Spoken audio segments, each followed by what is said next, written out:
গ্রীষ্মের দাবদাহের সঙ্গে দেশের দক্ষিণ পশ্চিমাঞ্চলে তীব্র হয়েছে সুপেয় পানির সংকট। যশোরের ভূগর্ভস্থ পানির স্তর স্বাভাবিকের চেয়ে অনেক নিচে নেমে গেছে। এ বিষয়ে আরও জানাতে বা যশোর থেকে যোগ দিচ্ছেন সহকর্মী জিয়াউল হক। জিয়াউল, গত বছরে যে সমস্যা দেখা দিয়েছিল তারও 2 মাস আগে থেকে এই বছরের সমস্যার সৃষ্টি হয়েছে।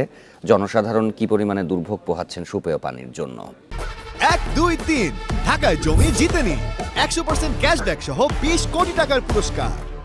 দুর্ভোগের বিষয়টি আসলে আমরা যতটুকু দেখেছি এখনো পর্যন্ত মানুষকে কোনো জায়গায় কিন্তু প্রায় 0.5 কিলোমিটার পর্যন্ত হেঁটে যেয়ে পানি নিয়ে আসতে হচ্ছে। গ্রামাঞ্চলে এই পরিস্থিতি আ খুবই খারাপ অবস্থা আমরা দেখেছি। কারণ গ্রামে কিন্তু আ ধান আবাদের যে একটি বিষয় থাকে এবং সেখানে কিন্তু এই পরিস্থিতিটা সবচেয়ে বেশি খারাপ। অর্থাৎ তাদেরকে কিন্তু ডিপ টিউবওয়েলের উপরে ডিপেন্ড করতে হচ্ছে। যেমন সেচ কাজের জন্য যে ডিপ ব্যবহার করা হয়, সেই ডিপে যেয়ে হয়তো তাদেরকে গোসলের কার্যক্রম বা অন্যান্য যে বাসাবাড়িতে যে সমস্ত পানির যে প্রয়োজন হয় সেগুলো সারতে হচ্ছে। আর আমরা যে পুকুরগুলো দেখেছি গ্রামাঞ্চলে যখন ঘুরেছি তখন কিন্তু সেখানে পুকুরগুলোতে পানি নেই বললেই চলে। বিশেষ করে মাছের যে সমস্ত ঘের আছে বা যে পুকুরগুলোতে সবসময় পানি রাখার প্রয়োজন হয়, সেখানে কিন্তু একাধিকবার সেচ দেওয়ার পরেও সেই পানি কিন্তু আসলে ধরে রাখা যাচ্ছে না। এমনটি আমরা এখনো পর্যন্ত দেখতে পেয়েছি। শহর অঞ্চলের বেশিরভাগ টিউবওয়েলেই কিন্তু পানি নেই। যদি আমি এটি শতাংশ হিসেবে ধরি সেটি কিন্তু প্রায় ৮০% নেমে এসেছে। আমরা দেখেছিলাম যে গত বছর যশোরে মানে পানির যে স্তর নেমেছিল সর্বনিম্ন সেটি ছিল ৮ মিটারের মতো। এটি কিন্তু এবার প্রায় ১০ মিটারে এসে ঠেকেছে। অর্থাৎ প্রায় ২ মিটার বেশি কিন্তু পানির স্তর আরো বেশি নিচে নেমেছে।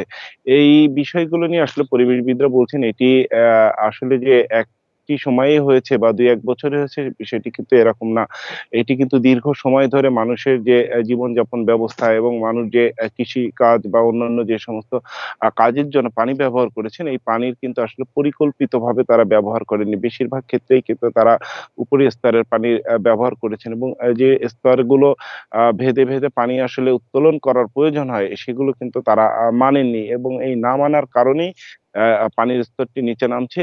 যার বিরূপ প্রভাব আসলে শুধুমাত্র যে পানি এটির উপরেই না, তার বিরূপ প্রভাবটি কিন্তু পুরো পরিবেশের উপরেই কিন্তু পড়ছে এবং যার ফলশ্রুতিতে ধীরে আমরা এখন যেটি দেখতে পাচ্ছি যে অসহনীয় গরম, এই অসহনীয় গরম বা অতিবৃষ্টি অথবা আ আ শৈত্যপ্রবাহের ক্ষেত্রে আ যে তারতম্য হচ্ছে সেগুলো কিন্তু আসলে এই পানির স্তর যে নিচে নেমেছে এবং তার সাথে যে জীববৈচিত্র্য, উদ্ভিদ বৈচিত্র্য যে জড়িত তার ফলই কিন্তু আমরা আসলে এখন তার বিরূপ ফলই আমরা এখন কিন্তু আসলে দেখতে পাচ্ছি। পানির স্তর নিচে নেমে যাওয়ায় বাড়ছে সুপেয় পানির সংকট। এ বিষয়ে যশোর থেকে জানাচ্ছিলেন সহকর্মী জিয়াউল হক।